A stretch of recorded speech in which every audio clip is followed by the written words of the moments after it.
Hey guys, welcome back to TheScottSpot. I'm Scott and you're watching Final Fantasy XIII. Alright, it's been a few days, hasn't it? Yeah, sorry, I've just been really busy. Like, my life has been unfairly hectic lately. Not that that's any of your concern, it's just stuff of my work. Anyway, so if you haven't noticed, I started an audiobook series recently on Final Fantasy XIII Episode 0, which is the prequel novella that I've mentioned a few times throughout this Let's Play. So check that out if you're interested at all. So anyway, let's continue to we're on chapter 9 now, right? So this should say... Wait, this isn't the right... Hold on, we're on the wrong freaking device here. Let's switch. I always love it when it takes me a minute to even load the game up. Alright. 999. No, I should say 8 though, right? That's chapter 3. There we go. Here we go. Alright, so let's recap on what happened last time. It wasn't good, I'll tell you that much.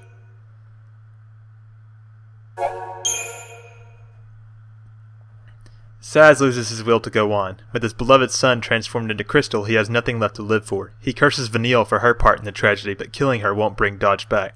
Sazh's brand suddenly glows with burning intensity, and the Eidolon Brynhildr appears before the despairing father. He doesn't even try to run. Maybe death is the easiest path. But then Vanille puts herself between them. Sazh may despise her for what she's done, but she can't let him die. Once the Eidolon is defeated, Sazh turns his gun on Vanille. Unable to shoot the young woman, he then turns the gun on himself. Soon after, Vanille becomes a prisoner of Psychom. She faces transportation to Eden in public execution, the Sanctum's chosen doom for Fal'Cie. Watching a news broadcast on board the Lindblum, the Cavalry's flagship, Lightning and the other L'Cie learn of the impending execution. Yeah, so Sazh has apparently committed suicide, and Vanille has been captured and is going to be executed. Well, I don't think that Lightning's crew is going to like that too much, least of all Fang. But let's check for ourselves.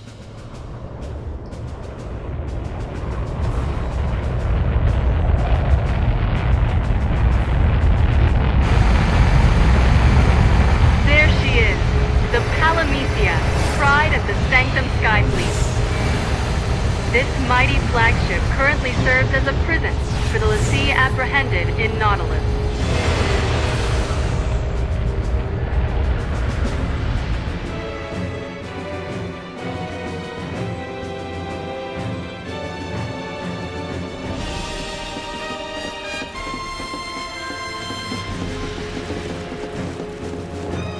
The L'Cie will face official sentencing upon the convoy's arrival in the capital. So what's with the freak show?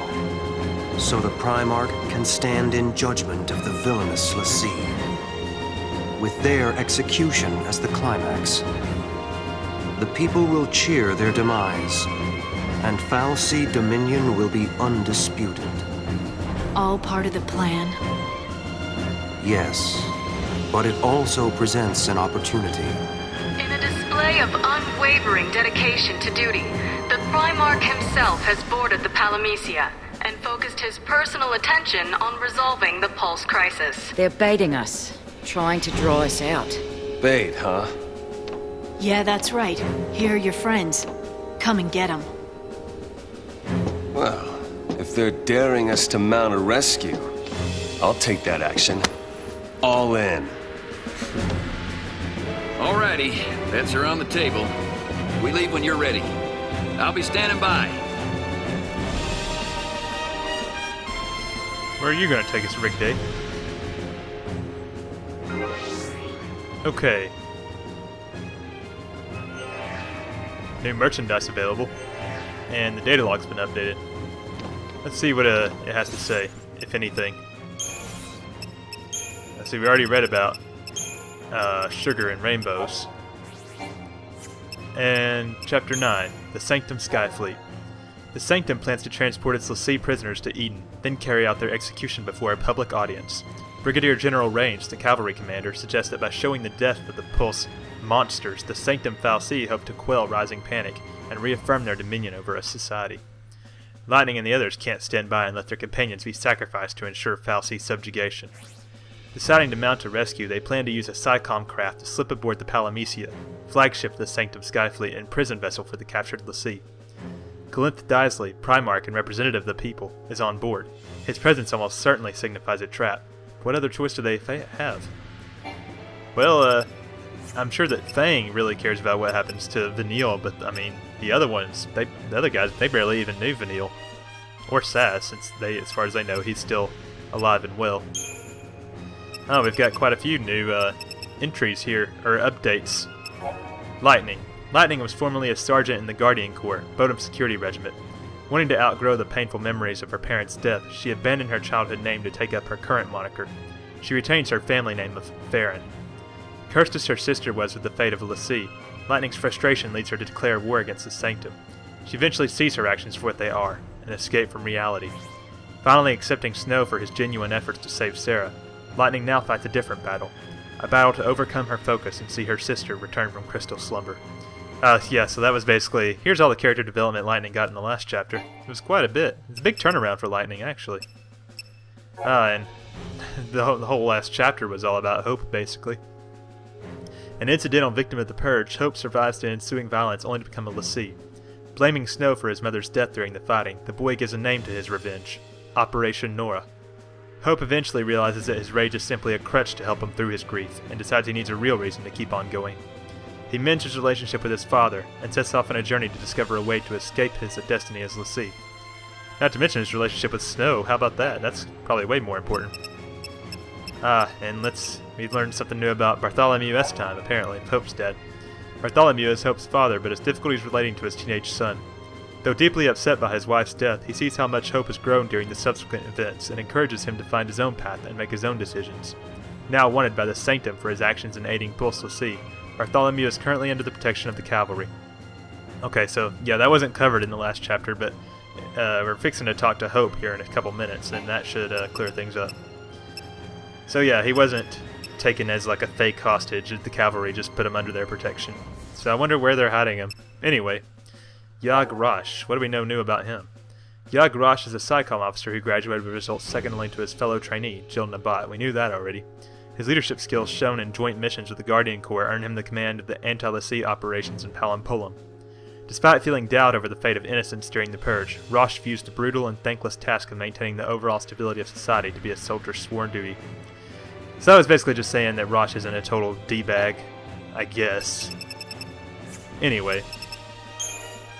So we're about to learn about the Palamecia.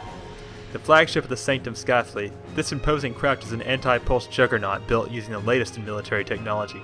The Palamecia bristles with powerful weaponry, and its multiple decks hold several dozen warships, as well as hundreds of crew members. During the Purge, the Palamecia transported the entire Pulse vestige to the Hanging Edge. Oh, we didn't get a very good look at it back then, did we? So, yeah, if you didn't know, this entire chapter is going to take place on the Palamecia for the most part. And the Palamecia was actually the name of the evil empire in Final Fantasy II. It was also the last name of the villain of Final Fantasy II, Emperor Matthias Palamecia. Anyway, so that's enough for that. Alright, we have plenty of Crystarium points to spend, so why don't we go ahead and do that? Yeah, so we did all that grinding with Sazh and Vanille at the end of the last chapter, so we have like 53,000 built up for everybody, and 60,000 for Snow somehow. Who knows how that happened. Okay, for Lightning, the first thing that we want to do is, she should have, yeah, so she has a Crystarium expansion. On her Ravager grid we can get Aero, so she can get the Wind Elemental basic spell, and Watera. There's also a roll level, but we're not too worried about that right this moment. We might even be able to max her out, but let's not get too ahead of ourselves. I have no idea how far this CP is going to take us. Alright, so we got Aero and Watera. Well, I'm tempted to just go ahead and get the roll level, but we'll worry about that in a minute. After you get those, go to Medic, because as you can see, we have Raise, which is... I know I freaked out when Vanille learned this, but we're actually, the way I play the game, I won't be using Vanille for too much longer, or at least not until a long time from now. But Lightning is a mainstay of my party, because she's just so damn balanced, so let's go ahead and get that for her. and that way anytime we're not controlling lightning directly, which sometimes I like to control Fang personally, she can bring us back. What I'll really be excited for is when Hope learns it. Damn it, I didn't mean to go for that strength node. If you're lower on CP, don't worry about it. And then she also gets Renew. So from here, it doesn't really matter what you get. Let's look at what she's got on her commando grid. She's got a roll level I already saw, Blindside. I thought she already knew Blindside, honestly. Scourge, and a roll level. Alright, well first I want to go ahead and get the Ravager roll level since we're so close to it. Okay, and now let's go to Commando and build that up some. Get Blindside and Scourge. Wait, is there anything over here? Nope. So in case you don't remember, Blindside bolsters attack or ruin at the head of attack queue when non-staggered target is not targeting you. Okay? So now let's get Scourge and roll level. Am I saying Scourge right? Deal heavy damage with attack to target about to recover from stagger. Alright, so we got the roll level for that. And did she have a... Yeah, she has a roll level here too, so let's go ahead and get that. Alright, so now she's got 16,000 left, so let's see how far that takes her. She's going to be spending most of her time as a Ravager, so let's just finish that grid. Not that it really matters what they spend their most time as long as you get the pertinent abilities, because the attributes change across, or go across all the roles. Alright, so she's done with Ravager. Now let's do Medic, I guess. We've got these arms that we still need to get. Already got that. Is she going to be able to finish? I think she might. Let's see. Go back up. Alright, we are just going to own the shit out of this chapter. All that grinding, we're going to be glad we did that. Alright. So all the CP that we're going to build up this chapter is just going to stack. And with that, we'll be good to go close to the next chapter too. Alright, next is Hope. So, under the pretense that you didn't do the grinding, I'll kind of give you an idea of what to shoot for, put your priorities on.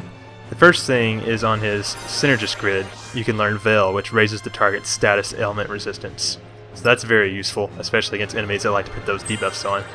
And over here we have another ability, Boom, which extends the duration of target's existing status enhancements upon bestowing new ones. So that's actually really good. It's an auto ability, but because I mean, you never switch to a Synergist and just put one thing on.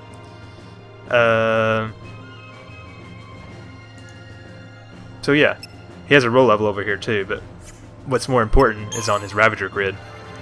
If we go up, you can see he just learned Blizzara, which is the area of effect ice spell. Let's see, we have Overwhelm here, but we're not too concerned about that, and a roll level. But after you get Blizzara, switch to Medic, and then he has a roll level over here that we want to go for, and we're going to get Renew on the way. So that's always good. Medic, Medic, Medic. Renew, awesome. Alright, so that's pretty much how you want to prioritize Hope. But let's just go ahead and finish his Ravager grid. So, if you didn't do all the grinding, you would want to take emphasis away from the strength nodes for Hope. I know I've said that before, but in the odd case that you have to spend extra points to get a strength node, just know that it's not worth it. So he just got Overwhelm over there, and a roll level. So Overwhelm boosts the chain bonus effective attacks for each ally targeting the same enemy. So that's good. So next is to Synergist. Got some HP, strength, more HP. Hope's nodes are worth slightly more, I see down there, 1080 as opposed to Lightning's 1000. Alright, roll level. And finally Medic. Looks like he's just got some arms he left behind. Or I left behind, I guess. Strength and Magic. 40 HP. Can't complain about that. So yeah, despite the relative challenge of this chapter, we're pretty much going to own it since we're maxed out. I mean, it won't be a cakewalk, I guess, but compared to what it could be. Okay, so now on to Fang. So, looks like we didn't finish... Oh yeah, we didn't finish our grid last time, did we? So go to Sentinel first and learn Steel Guard. As we saw when we were controlling Snow as a Sentinel earlier, that is an invaluable Sentinel ability. Looks like she's also got Renew over there, but we can't control Fang in this chapter, so we're not going to worry about that right now since Renew is a technique. So after you get Steel Guard, it's just a Saboteur, and you're going to want to focus on Dispel, which is the first ability, so that's not too hard. Removes the target's most recent status enhancement and deals magic damage, so yeah, that's good. And then over here we have Curse, which lowers the target's odds of interrupting actions and avoiding interruption of own. I'd say that's probably pretty handy in this chapter because there's some annoying enemies that like to interrupt you. And then Kurska does the same thing to every enemy. Render targets within a wide radius interruption prone and deal magic damage. Alright, so once you get those, there's nothing really else that you want to prioritize for Fang. We'll look at her commando grid just for kicks. Oh, she's still got these arms over here. Let me get those real quick. Oh, jeez. Looks like she had lots of commando abilities from that one... Oh wait, there's another arm over here. I hope I haven't forgotten arms along the way. Alright, so she's got Life Siphon, recharge 1 ATB gauge segment upon slaying target. That's not bad. Oh, Ravage. That's a good one. Bolsters Blitz or Ruin get ahead of attack Q when Ravager is present. So there's always a Ravager present. Well, typically. So let's just finish out her grids. It doesn't really matter what we focus on since we grinded, but I would recommend, I guess once you get the abilities, going for Commando. Because it's got a roll level. I mean, they all have roll levels, but... I hope she has enough CP. It'd suck if she magically didn't have enough. So many abilities, or nodes. Renew, Strength, Magic, HP, roll level. Man, this Crystarium session is taking so long, I'm thinking this video is going to be just the Lindblum. Get all these nodes. Because after this, I mean, the only thing you have to do on the Lindblum is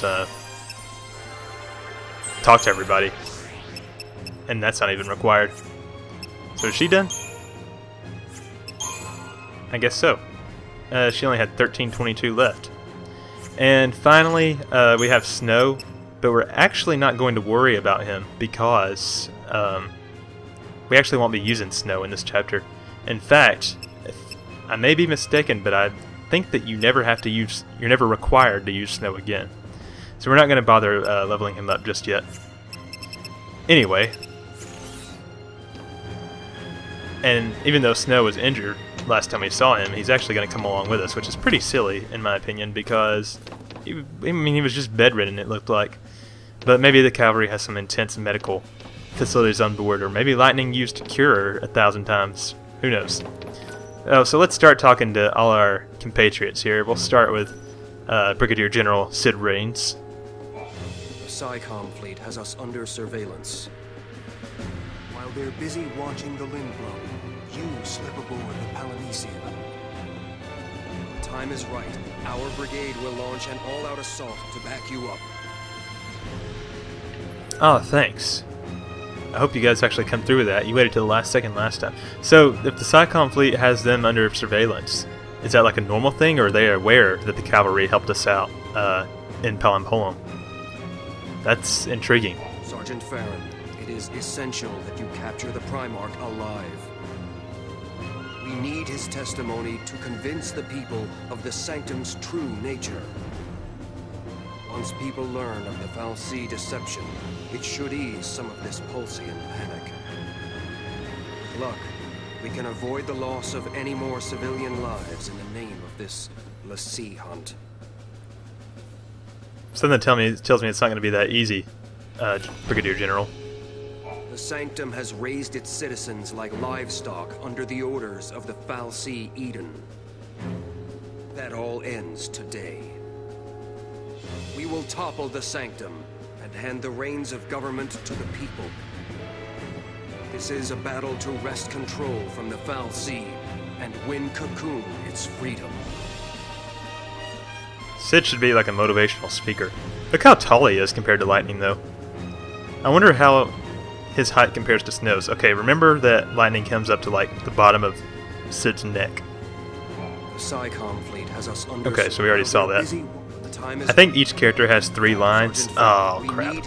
Once people with luck. Alright, so let's see, who's next? Actually, let's look at the merchandise available now. Shop. Unicorn Mart. What do they have new? Painkillers removes pain from, and Melons removes fog.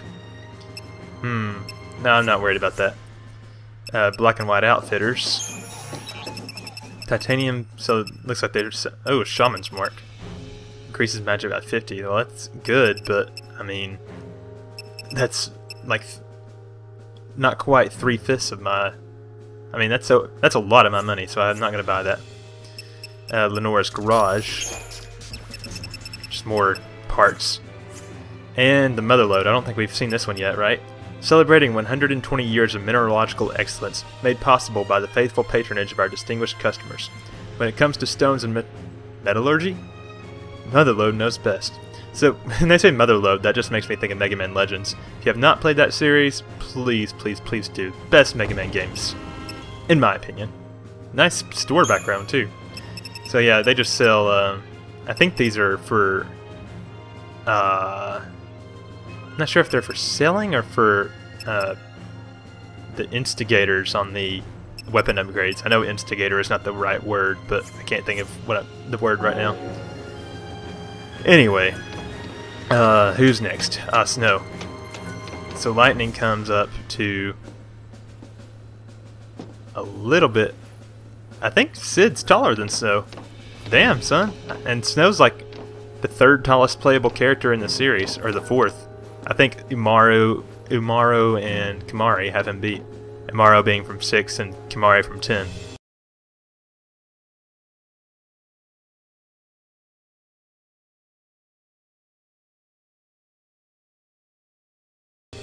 Rescuing Sazh and Vanille is our top priority. You gotta play it smart this time. Charging in without a plan. Listen to me talking strategy. I was about to say, Snow, what happened to heroes don't need plans? Are you growing up? That seems unlikely to me. The guy's a sorry excuse for a Primarch. Well, he just does whatever the Fal'Cie tell him to. There's no way we're losing to a poser like him. He's like an old geezer, Snow. Jeez. Reigns wants to take Cocoon back from the Fal'Cie. That's why I decided to back him up on all this. If this plan works out, I'll be doing what Sarah wanted too. I'm sorry you could barely hear him there. The voice volume on this is kind of jacked. It's kind of jacked up. Listen to me talking strategy. Okay, so that's all Snow has to say. What about our partner over here? Good old Hope. How are you doing with all your sudden character development? My dad's all right. Another cavalry unit rescued him and moved him somewhere safe. I kind of wish I could talk to him, but I guess I have to make my own choices now. If he's on another cavalry place, couldn't we help talk to him? I guess maybe the radio isn't secure. Why didn't they just bring him on this ship, though?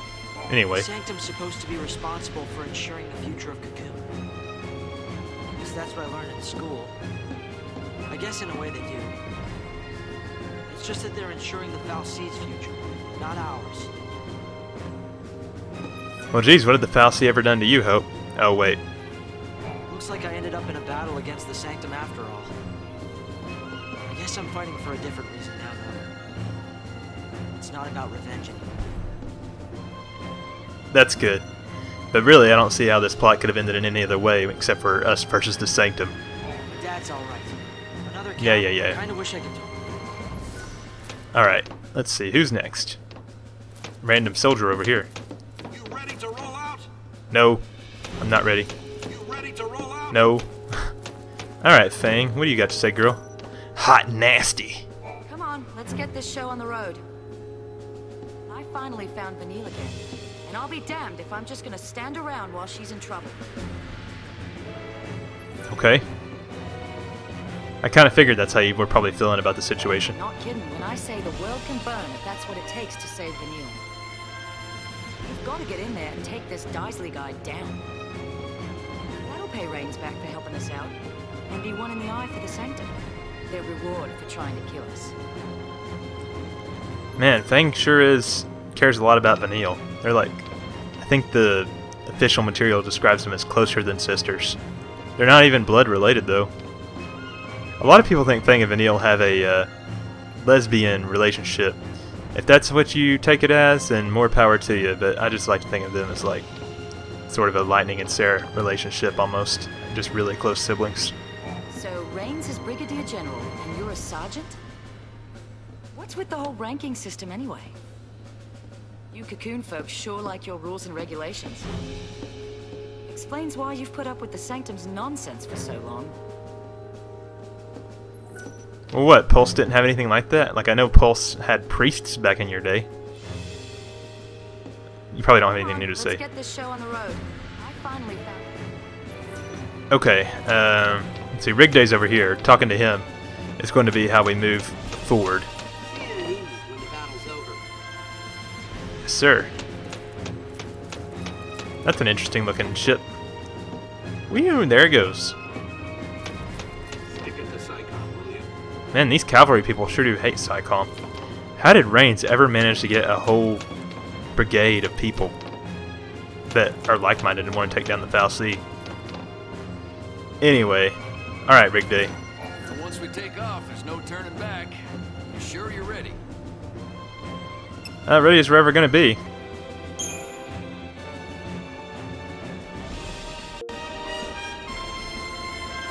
This baby back here is a Psycom vessel. It'll deliver you to the Palamecia. Oh, we're cargo now? A parting gift to our rotting government. Take those Psycom guys apart. And we're supposed to take on all of them? I think the whole division's on board. I don't care how many lackeys they've got. Bring them on. Vanille's in there. I'm sure she's fine. Vanille's tougher than I could ever be.